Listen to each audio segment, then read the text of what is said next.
국경 아닌 국경 383.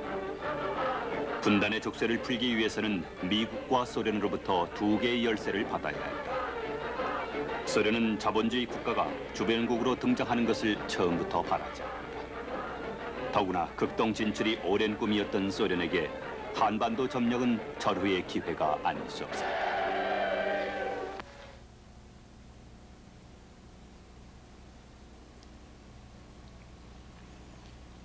상대적으로 미국에게 있어서 한반도는 일본, 중국 다음의 문제였다.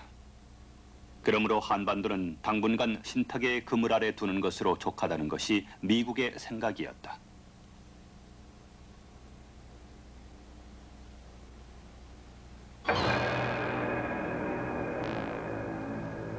(45년이) 저물어갈 무렵 한국을 신탁 통치 아래 둘 것이라는 보도가 간간히 나오기 시작했고 해방 정국은 긴장했다.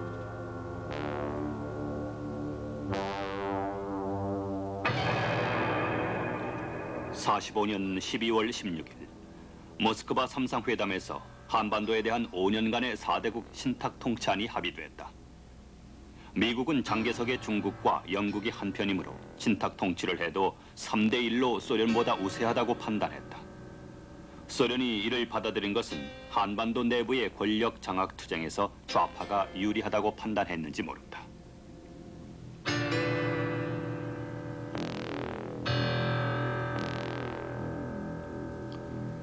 해방 후 4개월이나 지체되고 있던 독립국가의 수립 대신에 난데없는 신탁 통치 뉴스가 전해지자 정가는 술렁이기 시작했다.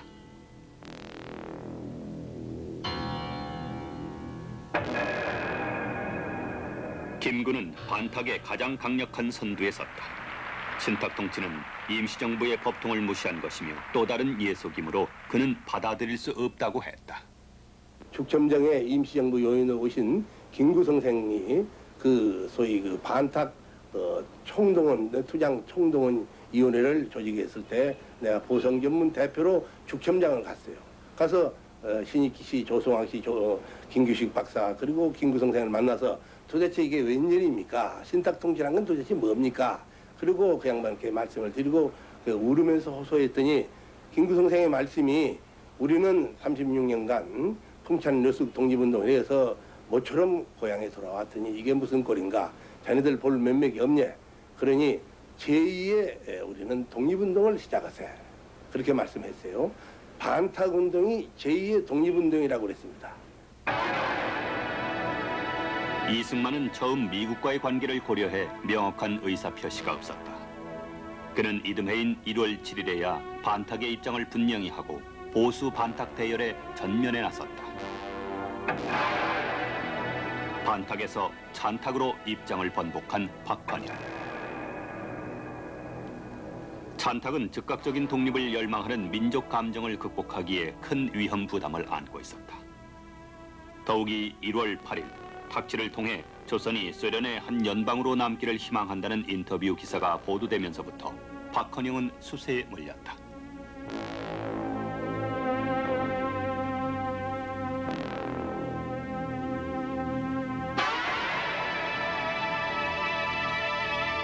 여운형은 탁치를 통한 남북한 통일 임시정부를 구성해야 한다고 주장했다.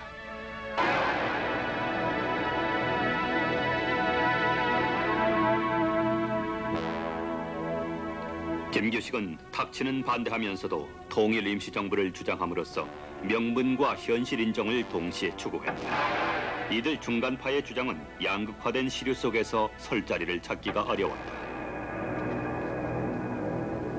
찬탁을 주장했던 송진우는 그 해가 저물기 전에 탁치 논쟁에서 최초의 희생자가 됐다. 하지의 미 군정은 탁치 논쟁의 소용돌이 속에서 곤경에 빠졌다.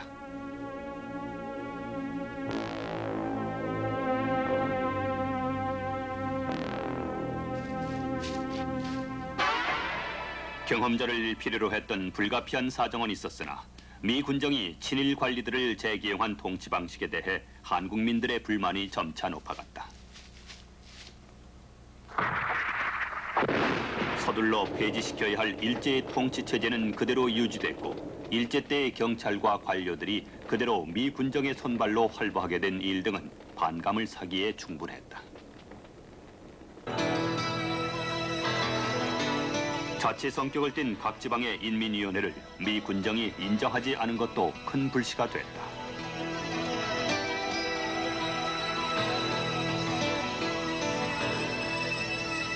미 군정 초기 145개소에 달했던 인민위원회는 남한 전역에서 그 세력을 확장해가고 있었다.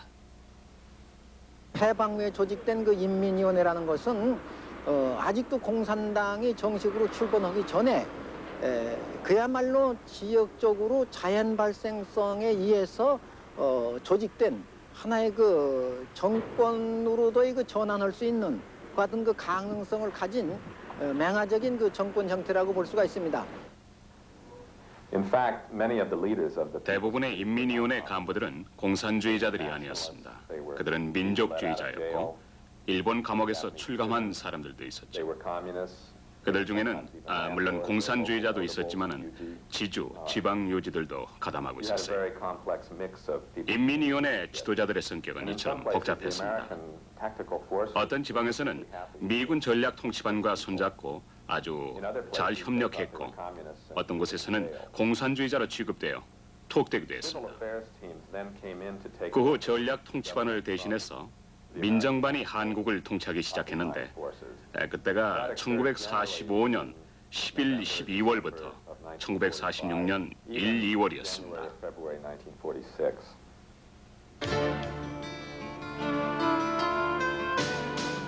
신탁 통치를 둘러싼 국론의 분열은 좌우익의 항구적인 대결의 출발점이 됐다.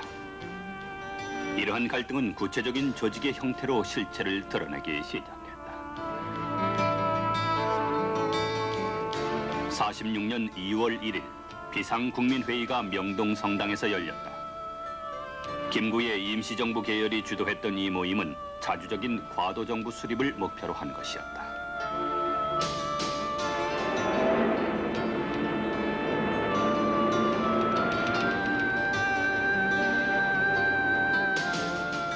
비상국민회의는 미 군정의 요청에 의해 2주일 뒤 민주의원으로 발전한다. 민주의원은 해방 후 최초의 입법기구 성격을 띠고 출발했으나 하지의 자문기관에 그치고 말았다. 민주의원은 좌익은 물론 중도좌파인 여운형이 배제됨으로써 대표적이지도 못하고 민주적일 수도 없는 어중간한 것이 되고 말았다.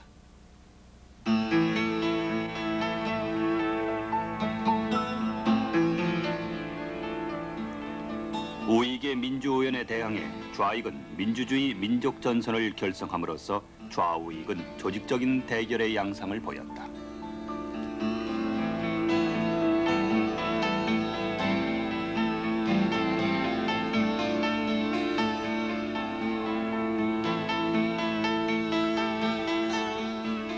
북한에서 표면상 공산주의자와 민족주의자 간의 연립 형태를 유지하던 임시인민위원회는 탁치 문제로 분열됐다.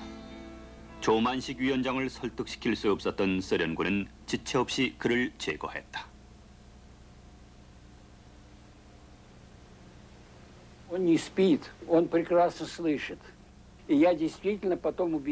그는 자고 있는 것이 아니라 모든 것을 완벽하게 듣고 있었습니다. 훗날 저는 그가 조만식이라는 것을 알게 되었고 그가 잠만 자는 늙은 노인이 아니라 매우 활기찬 분이라는 것을 그의 언행을 통해 알게 되었습니다. 오랫동안 논쟁이 이어졌습니다. 우리는 한국의 장래에 대한 논쟁을 해야 했습니다. 그러나 조만식은 대체적으로 반동주의자였습니다. 비록 그가 임시인민위원회 의장이기는 했지만 그는 반국민적인 사람이었습니다.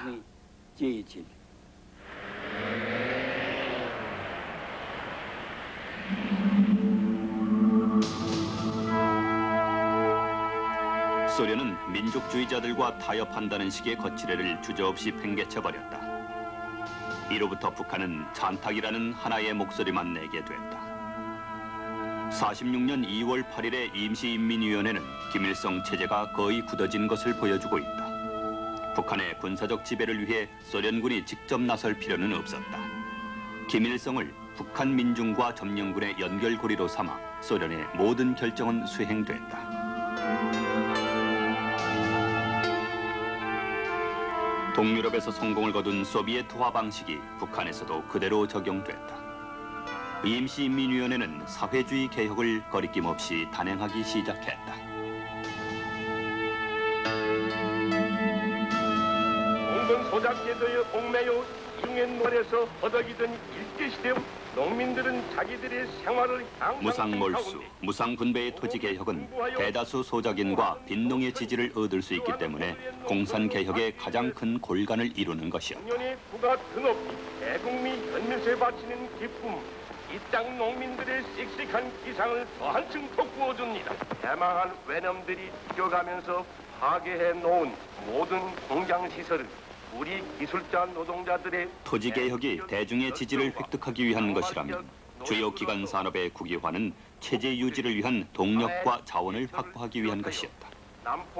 식량과 생활필수품의 배급, 은행의 예금과 통화 역시 인민위원회의 장악 아래 들어갔다.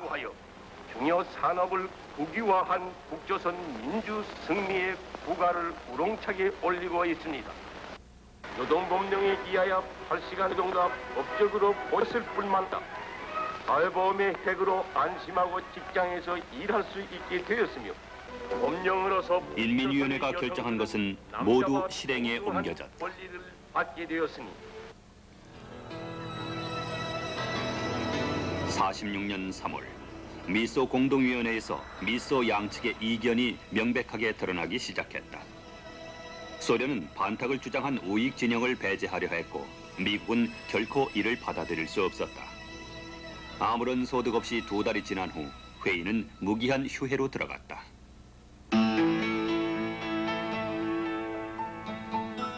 (46년이) 끝나기 전에 북한은 소비에트화의 개혁을 완료했다.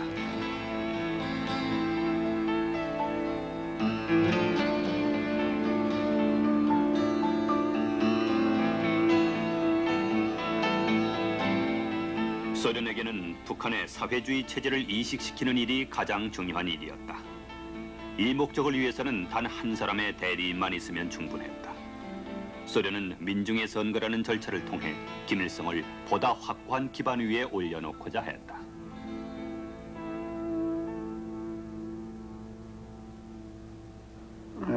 소련군이 한국에 진입한 후 처음 얼마 동안만 소위 소련 군사행정위원회가 북한을 통치했는데 그 당시 북한에는 권력기관이 전혀 없었기 때문입니다.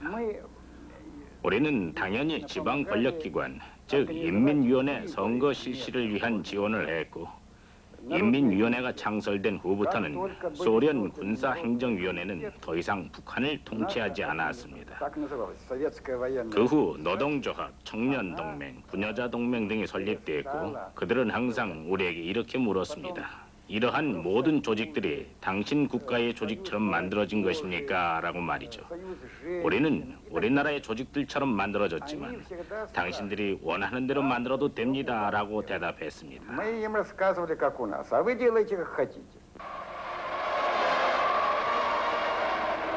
46년 11월 북한은 인민위원회를 구성하기 위한 선거를 처음으로 실시했다.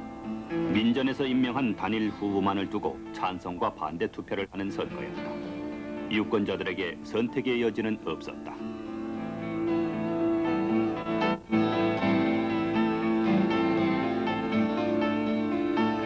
북한의 어느 곳을 가든지 인민위원회는 새로운 정부로서 북한을 효과적으로 통치했다.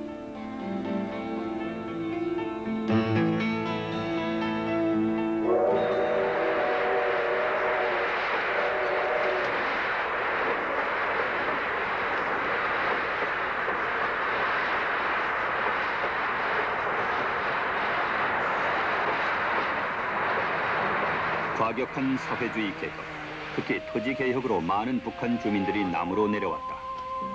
이들은 지주, 상인, 의사, 법조인, 종교인, 엔지니어, 교사, 그리고 관리 등 상층 계급이 주류를 이루었다.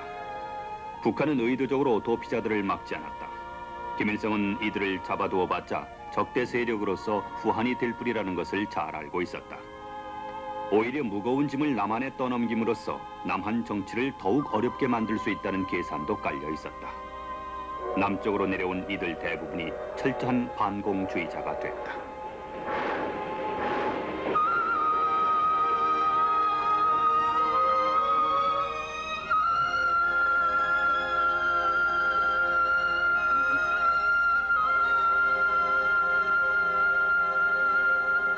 북에서 월남한 100만이 넘는 인구 외에도 해외에서 돌아온 수십만의 귀국 동포가 남한에 있었다. 서울에 몰려든 이들은 대부분이 실업자들로서 도시에 견고하게 정착하지 못하고 혼란한 정치 소용돌이에 휘말려 들어갔다.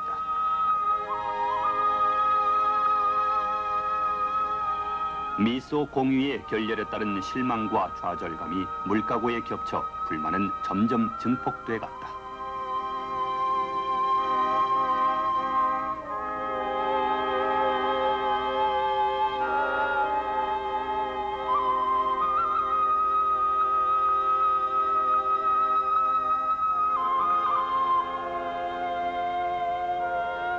심각한 식량난을 타개하고자 미 군정이 실시한 양곡 수집 제도는 농민들로부터 격심한 반발을 샀다.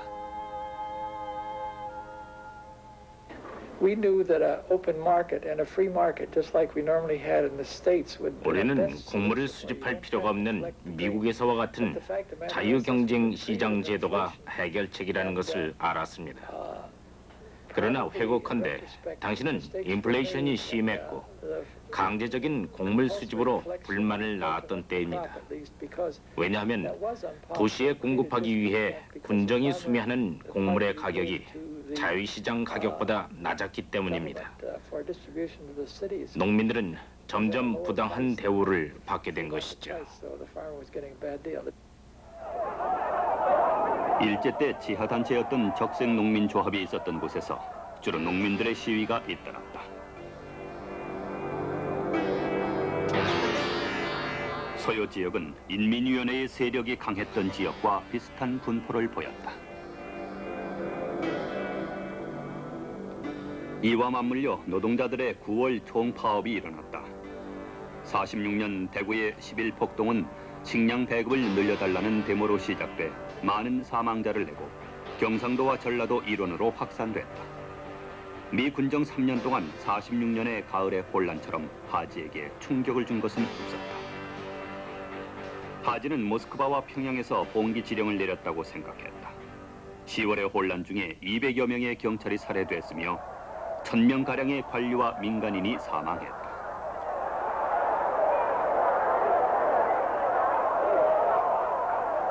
9월과 10월의 총파업은 민중봉기와 같은 복잡한 성격을 보이긴 했지만 기본적으로는 남로당과 미군정의 싸움이었다.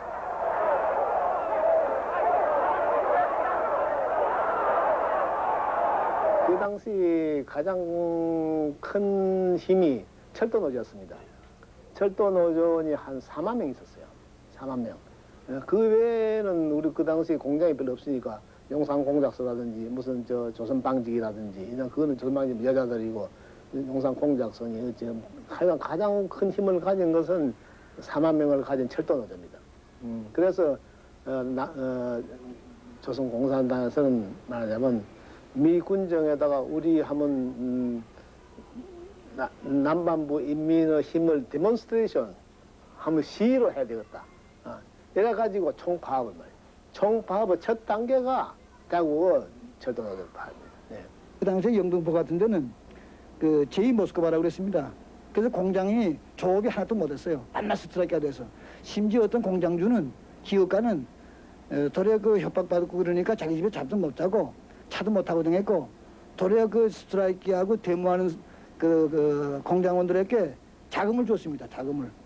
그렇게 해야 자기가 보호가 됐어요. 그럴 정도의 아주 험하겠죠. 그 당시에. 그 당시 상황은 아주 복잡 미묘했습니다. 우리는 북한의 의도를 잘 알고 있었고 또 북한이 소련과 중공으로부터 지원을 받고 있었다는 사실도 알고 있었어요. 그리고 당시 남한에는 실제로 공산주의자가 활동을 하고 있었는데 그들은 군정 당국의 거의 모든 부서에 침투해 있었어요. 심지어는 군대나 경찰에도 침투해 있었습니다. 그래서 결국 우리가 어떤 결정을 내려야만 했습니다. 이 사건을 계기로 남로당은 불법화되고 체포령이 내린 박헌영은 월북했으며 여운형은 좌우 합작을 시도한다.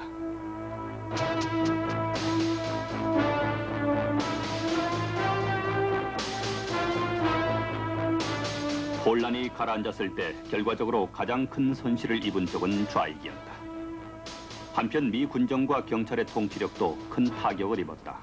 미 군정이 선택한 친일 경찰 출신의 횡포가 민중의 반감을 샀고 그것이 좌익에 동조하게 만든 큰 요인으로 작용했다.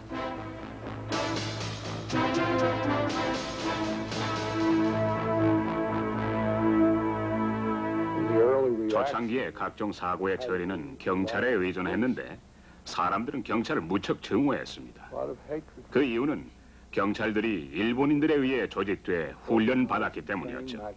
이 사실을 한국인들이 물론 좋아할 리가 없었습니다. 문제는 한국이 이류 극장처럼 취급당했고 일본의 항복에 따른 한국의 독립이 전혀 고려되지 않았다는 점입니다. 한국이 그저 일본의 일부로만 여겨진 것이죠. 한국이 추후에 독립이 될 것이라는 막연한 생각만 있었지 일본 항복 당시 한국은 일본의 일부로 간주되었던 것입니다.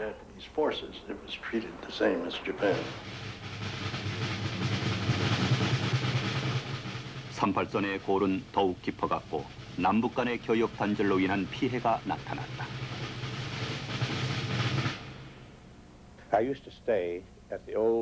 나는 조선 호텔에 머무르고 있었는데 서울의 전기 문제에 관해 남북 간에 격렬한 논쟁이 있었습니다. 발전소가 38선 이북에 있었기 때문에 북한이 관장했고 때때로 소련 측에서는 당신들은 전기료를 내지 않았소라고 말하면서 조선 호텔과 다른 지역들의 전기를 끄곤 했습니다. 우리는 조선 호텔에서 호화롭게 지내고 있었는데 전기가 나가곤 해서 포커 게임이 방해를 받았습니다. 이것은 심각한 문제였지요. 우익의 전위대 중 대동청년단은 김구를 추종하는 청년단체였다. 광복군을 이끌고 돌아온 이범석은 가장 강력한 민족청년단, 즉 족청을 이끌었다.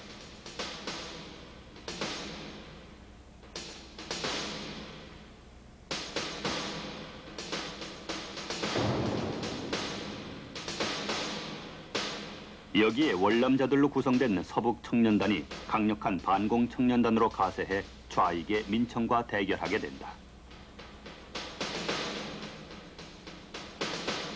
이러한 청년단체들은 각 정파의 세력 기반으로 활동하게 된다.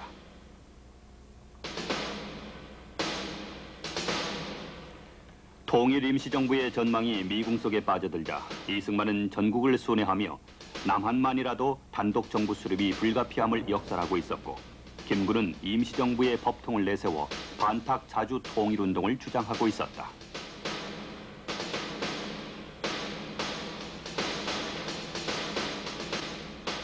중도 우파격인 김규식은 이승만의 단정 계획이나 좌익에 의한 소련 일변도의 찬탁이 모두 민족 분열을 초래하는 위험한 방안이라고 반대했다. 여기에 중도 좌파의 여운형이 뜻을 같이해 두 사람은 좌우 합작을 시도했다. 과도 입법의원이 바로 그 추진체였다. 이 의원이 결코 미 주둔군 사령장관이나 미 군정청의 자문기관이나 공부적으로 할 것은 아니냐. And true representation of the people in government. 신탁 통치를 결정했던 모스크바 협정과 우익의 결사적인 반탁 움직임 속에서 매우 곤란한 입장에 처해 있던 하진은 김규식과 여운형의 좌우 합작 움직임에 기대를 걸었다. 당시 미국은 이승만과 김구를 한국 문제 해결에 지장을 주는 골치 아픈 존재로 생각했고 대안을 찾고 있던 중이었다. Universal suffrage in the election with all elected national legislative body as well as an election of key officials on all levels. 하지의 중도 세력 육성 정책에 불만을 품은 이승만은 직접 미국으로 가 워싱턴에서 자신의 주장을 관철시키려 했다. 이승만을 살 속에 박힌 생선 가시로 비유했듯이 하지와 이승만의 반목과 대립은 적대 감정까지 이른 때도 있었다.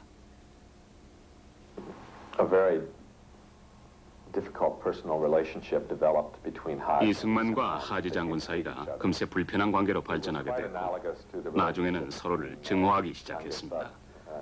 그 관계는 미국의 스티웰 장군과 장개석 총통과의 관계와 흡사했죠. 스티웰 장군과 장개석 총통은 서로 의견이 맞지 않았는데 이승만과 하지도 마찬가지였어요. 그러나 이승만은 미국의 후원 없이는 한국에서 권력을 장악할 수 없었다고 봅니다. 그렇지만 그는 결코 미국의 꼭두각시이거나 미국에 의존하진 않았습니다. 그는 많은 정치적 역량을 가진 때로는 아무런 정책 없이도 고도의 외교적 수완을 발휘한 수단꾼이었습니다.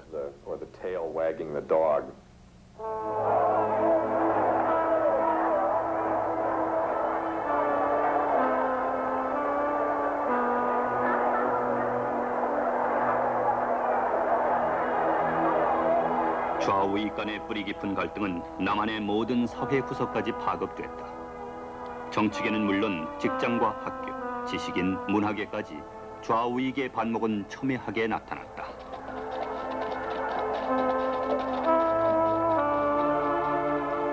(47년 3월 1일) 각기 다른 장소에서 3.1절 기념 행사를 치른 좌익과 우익의 가두 시위대는 남대문에서 대규모로 충돌했다.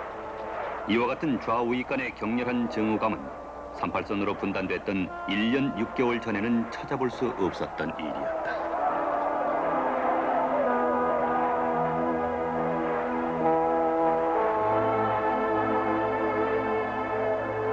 이 무렵 서유럽에서도 좌우익 간의 대립은 골칫거리였다. 빈곤의 잔상에서 아직 유럽도 헤어나지 못했다.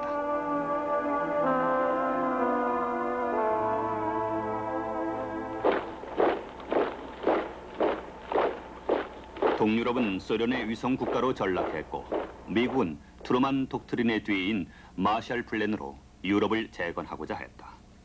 동유럽 주민들의 서방 탈출이 잦아지자 이를 막기 위한 조치가 점차 가시화됐다.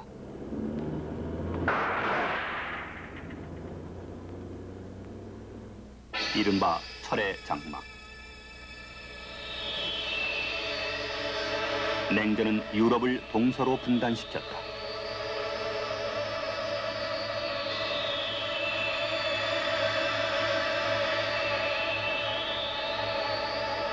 한반도 역시 동서냉전의 어두운 그늘에서 벗어날 수 없었다.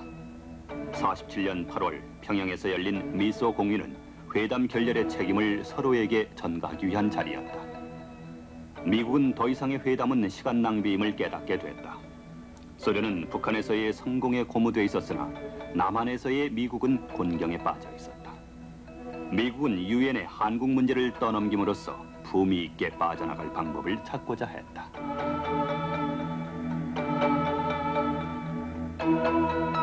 여운형의 죽음은 중도 정치 노선을 추구한 대가가 무엇인가를 극적으로 보여준 비극이었다.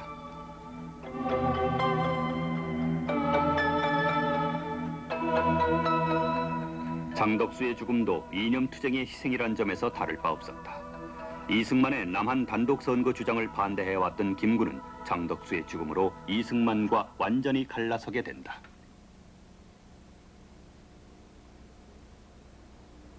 옆에서 이제 지켜보고 온 데는 갖다 이제부터 한영들 지금 갖다 이 박사가 단독 정부를 갖다 정읍에서 그러니까 전북 정읍에서 지금 갖다 이걸 처음에 발언을 하셨다고 하고 지금 갖다 김구 선생은 그에 대해서 지금 갖다 반대하는 건 뭐냐고 얘기를 하는데 우리가 보건대는 반대를 했다면 그 양반이 반대를 했다면 그렇게 두 분 사이가 지금 그렇게 갇혀올 수가 없었지. 우리 들어간 데도 쭉 갇혀갖고 그 두 분 사이가 지금 갖다 단절이 된 것은 이제 그 장덕수 선생 지금 갖다 살해 사건.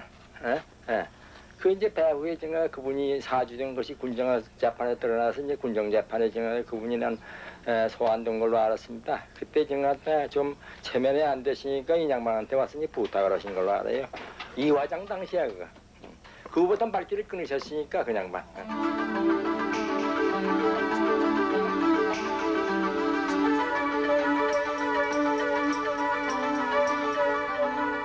이승만과 김구의 결별은 우익의 분열과 약화를 의미하는 것이었고 이들을 따르던 국민들의 분열을 가져왔다.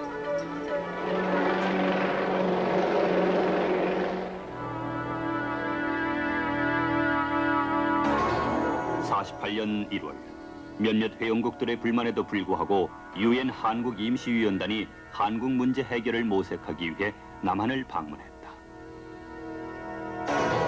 인도 대표 메논 위원장을 중심으로 위원회는 북한과도 접촉했으나 실패했다. 유엔 총회는 가능한 지역에서 총선거를 실시하자는 미국의 제안을 가결했다. 가능한 지역에서의 총선거는 곧 남한의 단독 선거를 의미하는 것이었다.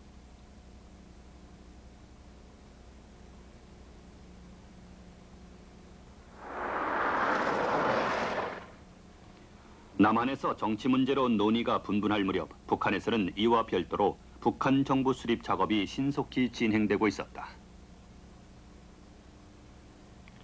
47년 11월 북한 헌법제정위원회가 구성되어 공화국 헌법의 기초에 들어갔으며 47년 말까지 노동당 지배를 강화하는 전 선거 과정을 마쳤다.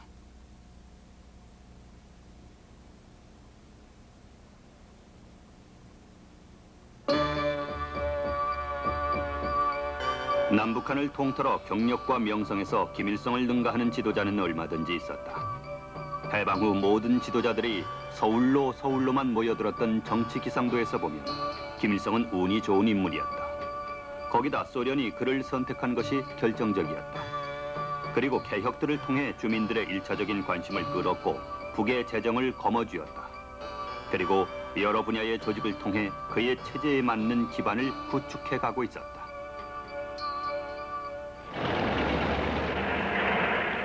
선거를 앞둔 남한에는 두 개의 반대 세력이 있었다.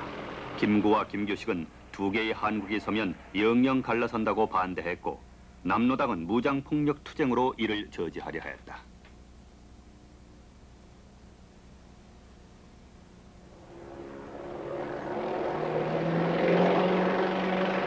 파업과 테러 행위로서 선거를 방해하기 위한 이른바 27구국 투쟁이 가장 심했던 곳이 제주도였다. 제주도는 선거를 한 달여 앞둔 시점에서 4.3 사태의 비극적인 소용돌이에 말려 들어갔다. 토착인민위원회의 활동이 가장 활발했던 곳으로서 제주도는 미 군정과 경찰에 대한 민중의 반감이 진작부터 잔존했던 지역이었다. 남노당의 견달삼이 주동한 4.3 봉기는 제주도의 선거를 방해하는 데 성공했으나 이로 인해 제주도는 오랜 세월 원한과 정으로 얼룩진 고통의 섬이 됐다. 이듬해 봄까지 계속된 대토벌 작전에서 제주도민 28만 가운데 5만 이상이 죽음을 당했는데 토벌군과 인민유격대도 죽었지만 무고한 민중의 죽음이 대부분이었다.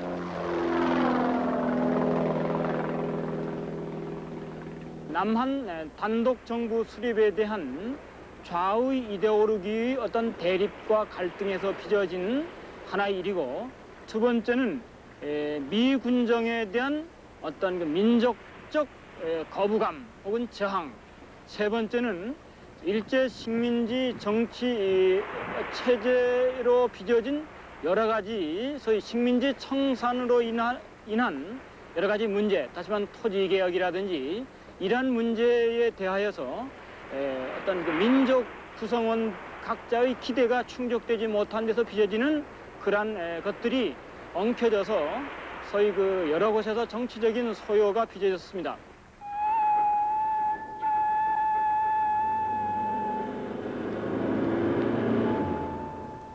남한의 선거를 맹렬히 비난하던 북한은 남북연석회의를 제의함으로써 공세를 취했다.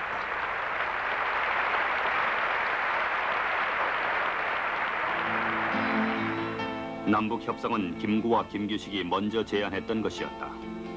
김일성은 이에 대한 아무런 언급도 없이 일방적으로 남북연석회의 소집을 발표하고 선거에 반대하는 남한 지도자들을 초청했다.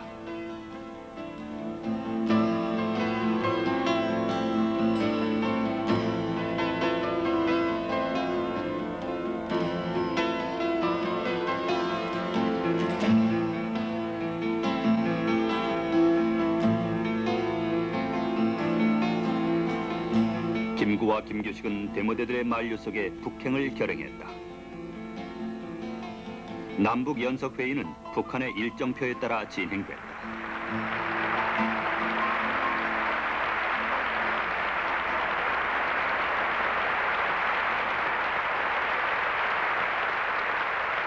남북연석회의에서 제시된 헌법과 정부 구조는 소련 제도와 매우 유사한 것이었다. 또 미국이 38선 분단에 전적인 책임이 있다고 비난하고 미국과 유엔 임시위원단의 즉각적인 철수를 요구하도록 촉구했다.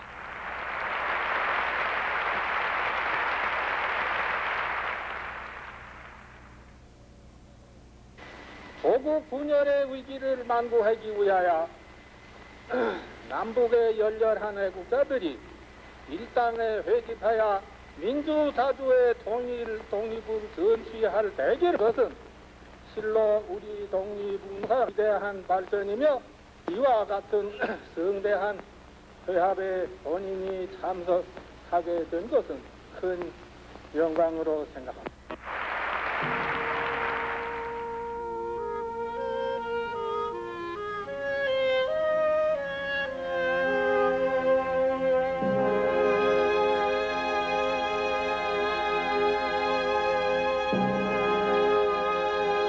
년 5월 5일 김구와 김규식은 깊은 실망감을 안고 서울로 돌아왔다.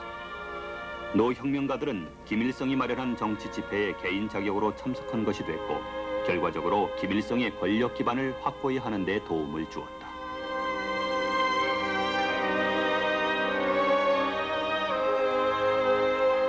김규식은 돌아온 직후 정계에서 은퇴했으며 북한이 보내겠다고 약속한 전력은 그 다음 주에 중단됐다.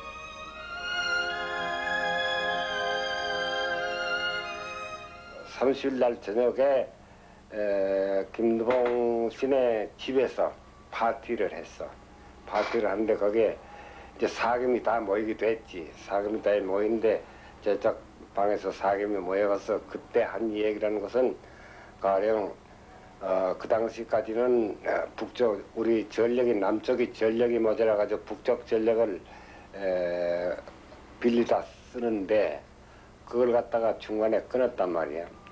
또 연백 수리조합을 갖다 이제 그 38선을 넘어서 수리조합 물이 건너오던 걸 그것도 끊었단 말이에요. 그래서 이제 그것을 얘기를 해서 연백 수리조합의 물도 계속해서 대주겠다. 또 전기도 그대로 송전해 주겠다. 뭐 그 대신 또 하나는 조만식 선생을 남쪽으로 우리 모시고 가고 싶은데 그걸 좀 양을 해달라.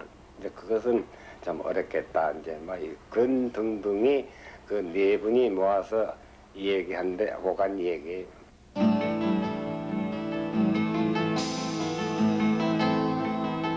선거를 앞둔 일주일 전까지 협박, 구타, 테러와 투옥 등 혼란은 절정에 달했고 150명 이상의 피살자를 기록하고 있었다.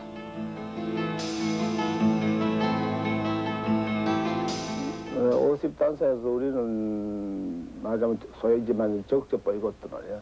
적적 보이콧도 전술을 취했는데 그것이 말하자면 저쪽 미군정과 이 지방부에서 굉장한 그 경찰과 행보단을 해가지고 결국 딴 데는 뭐 조금 투표함을 갖다 몇 개 말이야.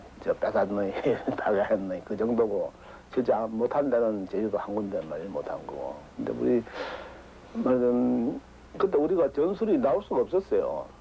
우리가 자진해서 쭉 준비를 해왔으면 저도 나왔을 텐데 당내에서 젊은 층에서는 참가하자라고 옛날 코민테론에서 좀 월드 볼스베키는 말이야 소련의 주장을 따라야 된단 말이야. 그러니까 구체적인 그저 뭐 정책 보이고 따라가서 동원하라 해서 절도 그날 쭉 우리 저 한복을 입고 말이죠. 쭉 어떻게 하고 있는가 또 우리 남도당이 어떻게 그거에 대해 발휘하고 있는가 그걸 감시하기 위해서 전부 선거에 돌았습니다. 돌았는데 별일 없고 말이야 다 하다 이거. 그러니까 그 거리마다 전부 향부단이 있어가지고 말이야 꼼짝 못하게 말이야.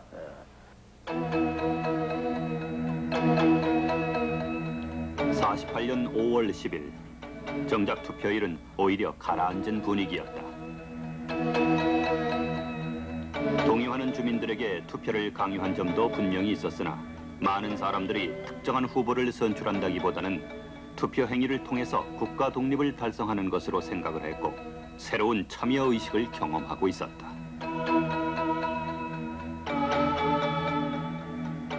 선거 결과 일반에게 가장 지명도가 높거나 조직력 또는 자금 사정이 좋은 후보들이 많이 당선됐고 각양각색의 정치 구호가 별로 의미가 없음이 드러났다.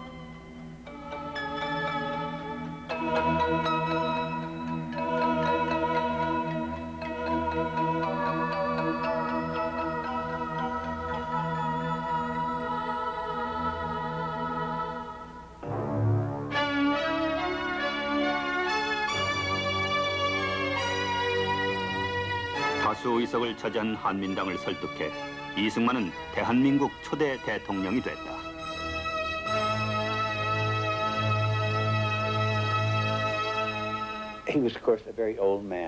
그는 물론 나이가 많았어요. 그는 훌륭한 미소를 띠고 있었고 그의 표정은 온화했습니다. 그러나 그 부드러운 표정은 가면이었어요. 그 가면 뒤엔 아주 강인하고 강건한 사나이의 모습이 숨어 있었죠. 물론 그는 그의 많은 생을 외국에서 보냈습니다. 그는 고집쟁이였고 한국을 위해 최상의 것을 원했습니다. 그가 한국을 위해 최상이라고 하는 것이 항상 미국인이 한국을 위해 최상이라고 생각하는 것은 아니었습니다. 물론 일치되지 않는 점이 많았죠.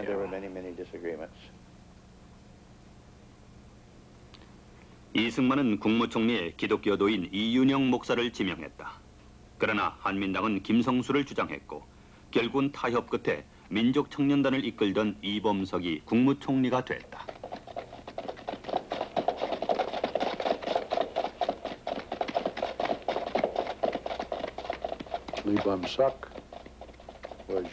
당시 이범석 씨가 국무총리였고 내무부 장관을 겸직했었죠. 그와 이 대통령은 선거 직전에 모종의 협상을 했습니다. 이 대통령이 이범석 장군에게 이범석, 자네가 날 도와줘야겠네라고 제안을 했는데 그것은 그 당시 무시무시한 영향력을 행사하고 있던 전민족 청년단의 협력을 말하는 것이었습니다. 이범석 장군과 그 청년 단원들의 협력이 없었다면 이 대통령의 당선은 불가능했을 것입니다.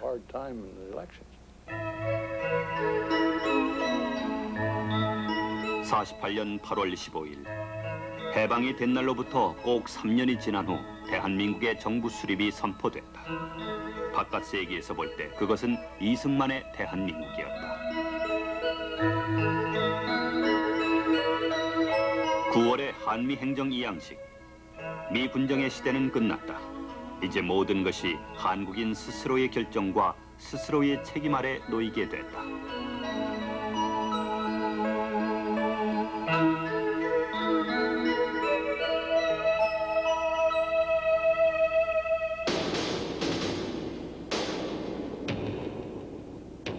(48년 7월) 북한은 태극기를 인민공화국기로 바꾸었다. 김일성은 자신의 공화국이 수립됐다는 선언은 남한 정부가 수립된 이후로 미루고 있었다. 8월 21일 북한은 해주에서 남조선 대표자 회의를 열어 인민공화국에 남북한 모두의 대표성이 있음을 강조하려 했다. 박헌영은 그동안 해주에서 남로당을 이끌고 남한의 공산주의 활동을 지도해왔으나 이미 독자적인 세력 확장에 한계를 보이고 있었다. 박헌영은 월북한 남로당원들을 이끌고 세력을 과시했으나 이미 김일성의 적수가 될 수 없었다. 제주도의 유격대를 지휘했던 김달삼도 해주대회에 참가했다. 그러나 박헌영의 남로당 세력은 김일성의 그늘 아래 있었다.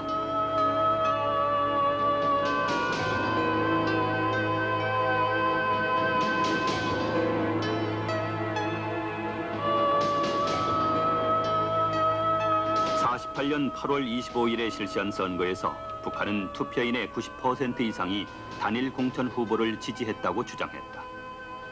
7월에 채택한 공화국 헌법에 따라 인민회의는 최고인민회의가 됐으며 인민위원회는 내각이 됐다.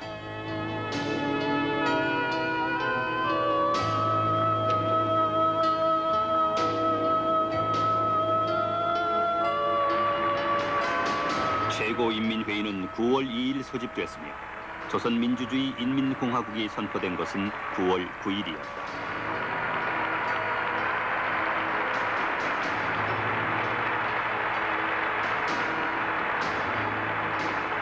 미국과 소련이 38선으로 한반도를 분할했을 때 드리웠던 음산한 불안감이 현실로 나타났다.